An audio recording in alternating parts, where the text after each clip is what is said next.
E toru ngā hapū o ngunguru e kōkiri tono ana kia hoko rātou i ngā whenua o rātou tūpuna, he maunga tapu, he pā tawhito, he one pū mahinga kai kei roto.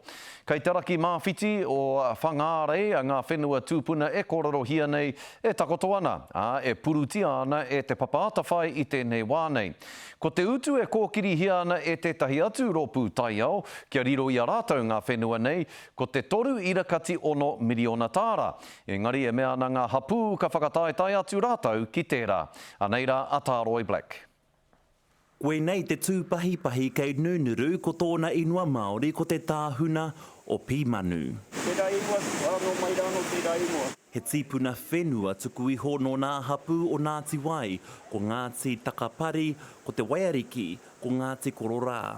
Kia mātu, ko mātu ngā mea mōhia ana kei hea ngā tapu i runga wenei whenua. Koe nei te mapi o ngā whenua tīpuna nei, koe nei ngā wāhi mahina kai, ko he koi pipi, tuani hoki me te wāhi hika. Ko ngā wāhi tapu hoki arā ko te rani ko rero pā, kei runa ko te mauna o whakairi ora, ka mutu e takoto ana te urupā o Hora 1C ki Pīmanu. Koe wena ngā kore o mātu a tūpuna, ko te wareware ki ngā pakangai. Reira tonu ngā koiwi i runga wena o koutou whenua. Nō reira hoki te tohu a ngā hapū e toru ki ngā huariri o Nunuru Sandspit Protection Society, nā runa hoki i te hoko whakaaetana o te whenua mai tētahi atu. If that campaign, that bid is successful, it will see alienated ancestral lands come into Crown ownership and held in perpetuity. Kei reira te pūtia nā te Ngunguru Sandspit Protection Society i tono atu. Kia hoko atu wēnei ngā wāhi tapu o mātou nei whenua. Ko te nawe mo te tangata whenua kei riro ngā takana whenua ki raro i rōpuke atu, i raro i te mana o te papaata whai. I know in this instant that the Department of Conservation had been engaging with various interested people, including people from the Hapu.